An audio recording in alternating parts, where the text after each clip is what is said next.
Hello, magandang araw sa inyo mga estudyante. Magandang araw po. Welcome back po sa panonood po nating video. Okay po, so our topic for today is still all about radicals. Okay po, rationalization of radicals. Okay po, so ano nga ba ulit yung rationalization? It involves eliminating, eliminating radicals from the denominator of a fraction. So, kanina, ang topic natin is all about rationalizing the denominator with single radical. Okay, so ngayon ang topic natin naman is rationalizing the denominator with binomial radical. Okay, so ibig sabihin, two terms tayo dito ngayon. Kanina kasi single lang. Aray ko. Ayan, so, let us start our topic. Okay, so, as you can see, okay po, let us start with this. We have 1 all over square root of 6 plus square root of 5. So, as you can see class, dapat alam nyo muna makuha yung tinatawag natin na conjugate of a radicals. Okay, so paano ba nakuha yung conjugate of radicals? Okay, so for example, we have the square root of a plus square root of b. Okay po, so yung conjugate ng radicals, what you're going to do is just to take a binomial expression involving radicals and change the sign between the two terms. So for example, we have square root of a plus square root of b. To get the conjugate of this, so square root of a plus square root of b. So, ang kanyang conjugate lamang is square root of a. Ang sabi kanina, change the sign between the terms. Between the two terms. So, yan. So, from positive, negative yung kanyang conjugate. So, another example tayo. So, for example, we have square root of 6 plus 3. So, ano yung maging conjugate niya? So, just change the sign. So, we have square root of 6 minus 3. Okay, so example pa tayo. For example, we have 5 plus square root of 7. Okay, so what is the conjugate of this? Okay, so we have 5 minus square root of 7. How about 6 minus square root of 3? Ano yung conjugate niya? Okay, just change the sign. So it will become 6 plus square root of 3. Okay, so ganyan yung conjugate of radicals. Okay po? So let us try to answer this one. Okay? Sorry, maalog yung ating video. Ayan. So, for first example, we have 1 all over square root of 6 plus square root of 5. We have 5 steps only.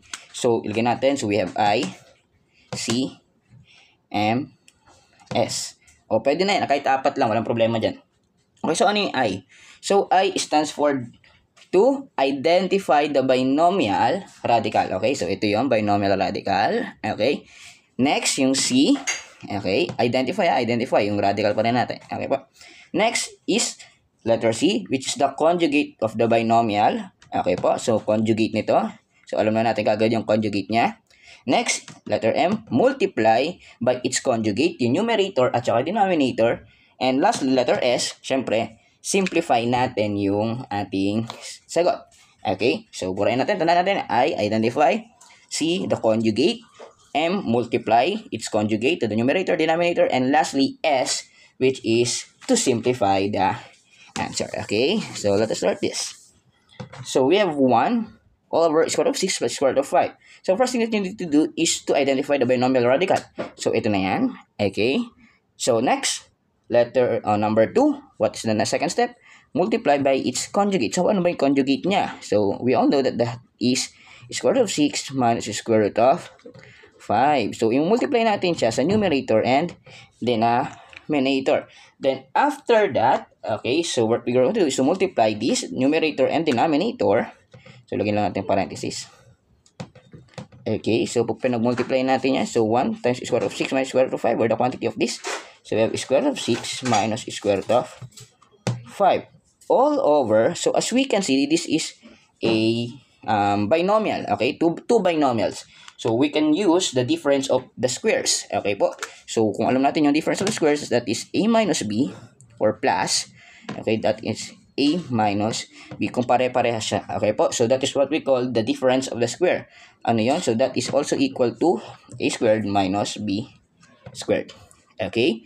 So, yun lang yun. So, ganun din gagawin natin dito. So, apply the difference of the squares. So, what will happen next? So, we have quantity of square root 6 squared minus the quantity of square root of 5 squared. Okay, so dito natin lagay natin yan. So, copy natin numerator. Square root of 6 minus square root of 5 all over. Ito, as you can see, we need to simplify these two. Okay, so mawawala na yan. So, matitira na lang is 6. Okay, same with this. Okay, so matitira na lang is 5. What will happen next? So, copy the numerator. Okay. And then we all know that 6 minus 5, that is 1. Okay, so for our final answer, we have square root of 6 minus square root of 5.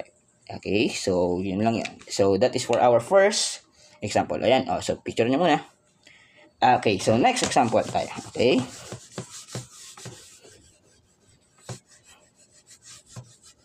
Okay, for our next example, let us say we have this. Okay, so let us say we have 4 all over square root of, change natin. We have 6 plus square root of 6. Okay, so let us try to answer this one. Okay, so first thing, letter I, identify the binomial radical, and this is this. Okay po. Next, the conjugate of this binomial radical. Ano yung conjugate niya? So, 6 plus square root of 6. So, maging 6 minus square root of 6. 6 minus square root of 6. Then, after that, multiply natin. So, dito yung nalagay sa baba. So, we have 4. 6 minus square root of 6. All over. Let us now use the fourth. Okay, kanina nag-multiply na tayo. Multiply na tayo. Third na yun. Then, use the difference of the squares.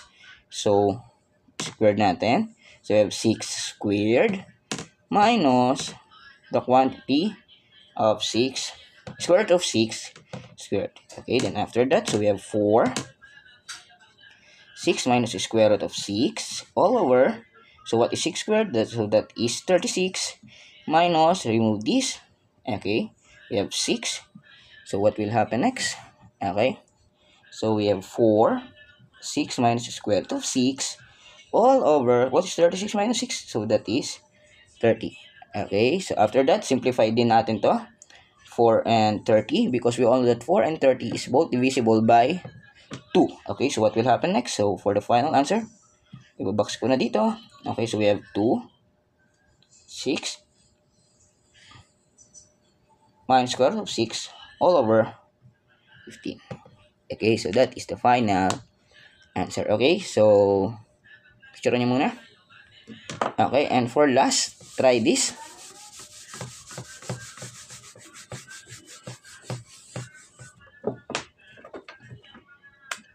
Try this. For number 3, 5 square root of 7 plus 2.